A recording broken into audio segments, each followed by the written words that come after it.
친구들, 혹시 인간이랑 동물이랑 교배해서 새 생명이 태어날 수 있을 거라고 생각해 본 적 있어?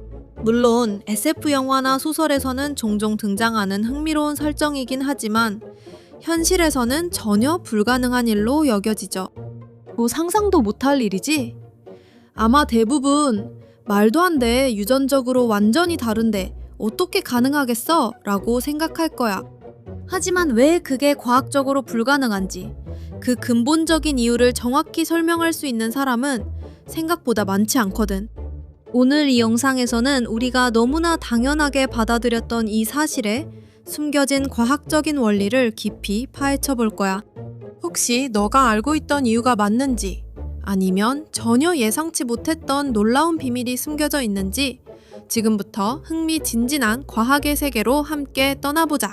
자, 친구들, 오늘은 정말 흥미롭고도 과학적인 질문 하나를 가지고 왔어. 바로 과연 동물과 인간이 교배를 시도했을 때 임신이 가능할까? 라는 건데, 결론부터 확실하게 말해주자면 현실적으로 거의 불가능해 라고 단언할 수 있거든. 그 근본적인 이유는 바로 우리 생명의 설계도라고 할 수 있는 염색체의 엄청난 차이 때문이야. 우리 인간은 총 46개의 염색체를 가지고 있어.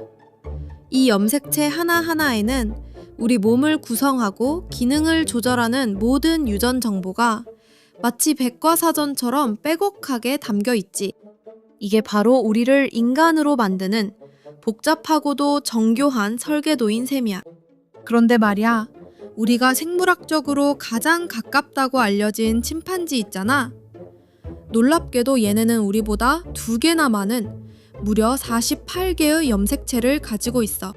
단순히 개수만 다른 게 아니라 염색체의 생김새, 즉 형태나 유전자가 배열된 순서, 그리고 심지어 어떤 부분은 우리 염색체와 융합되어 있는 등 구조적인 차이가 매우 커. 이런 근본적인 차이 때문에 서로의 염색체가 제대로 짝을 짓고 섞이는 것이 거의 불가능하다고 봐야 해. 이걸 좀 더 쉬운 비유로 설명해 볼게. 마치 서로 전혀 다른 언어로 쓰인 2권의 책을 억지로 한 권의 책으로 엮으려고 하는 것과 같아. 예를 들어 한국어로 쓰인 흥미진진한 소설과 영어로 쓰인 아름다운 시를 한 페이지씩 번갈아 가며 합친다고 상상해봐. 과연 그 책을 읽고 제대로 된 내용을 이해할 수 있을까? 아마 불가능하겠지? 아니면 컴퓨터 운영체제에 비유해 볼 수도 있어. 윈도우 OS가 설치된 컴퓨터에 맥 OS용 프로그램을 실행하려고 하면 당연히 제대로 작동하지 않잖아. 이처럼 염색체라는 생명의 근본적인 운영체제에 엄청난 차이가 있기 때문에 서로의 유전 정보를 제대로 인식하고 성공적으로 결합하여 새로운 생명을 만드는 것 자체가 원천적으로 불가능한 거야. 따라서 이렇게 염색체의 개수와 그 복잡한 구조에 엄청난 차이가 존재하기 때문에 인간과 동물이 이론적으로 교배를 시도한다 하더라도, 수정란이 만들어진다 해도 정상적인 발달 과정을 거치기 매우 어렵고 결국 임신이라는 결과로 이어지기 힘든 거지. 이게 바로 가장 핵심적이고 과학적인 첫 번째 이유라고 할 수 있어. 자, 이제 2번째 핵심 이유를 파헤쳐 볼 시간이야.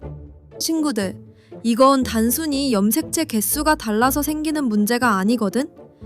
언뜻 보기엔 염색체 수가 다르면 당연히 안 되는 거 아니야? 라고 생각할 수 있지만 실제로는 훨씬 더 복잡한 생명 현상이 숨어 있어. 임신이라는 엄청 복잡하고 신비로운 과정을 한번 깊이 생각해 보자고. 수정이 이루어지려면 가장 먼저 필요한 단계가 뭐지? 바로 정자랑 난자가 서로를 만나서 결합하는 거야. 그런데 여기서 흥미로운 점이 있어. 인간의 정자와 난자, 그리고 동물의 정자와 난자는 서로를 인식하고 결합하는 방식 자체가 근본적으로 다르다는 거지. 이걸 좀 더 쉽게 비유하자면 마치 각기 다른 비밀번호를 가진 수많은 도어락과 같다고 할 수 있어. 아무리 완벽하게 생긴 열쇠라도 그 도어락의 비밀번호가 틀리면 문이 열리지 않는 것처럼 말이야. 인간의 난자는 특정 단백질 패턴을 가지고 있어서 그 패턴과 정확히 일치하는 인간의 정자만을 받아들일 수 있도록 설계되어 있어. 반대로 동물의 정자는 그에 맞는 동물의 난자와만 상호작용할 수 있지. 이런 종 특이성이라고 불리는 메커니즘 덕분에 다른 종 간의 무분별한 수정은 원천적으로 차단되는 거야. 만약 이 메커니즘이 없다면 상상할 수 없는 기이한 생명체들이 탄생할 수도 있겠지? 물론 그건 자연의 질서에 어긋나는 일이고 생명의 다양성을 유지하기 위한 아주 중요한 진화적 장치라고 볼 수 있어. 염색체 수의 차이보다 훨씬 더 근본적이고 정교한 생명의 문턱인 셈이지. 그래서 인간과 동물이 서로 교배하여 번식할 수 없는 이유는 단순히 유전 정보의 양이 다르기 때문이 아니라 생식세포 수준에서의 이러한 종 간의 인식 장벽 때문이라고 설명할 수 있는 거야. 자, 친구들, 오늘 우리는 인간과 동물이 교배해서 임신이 불가능한 과학적인 이유에 대해 알아봤어.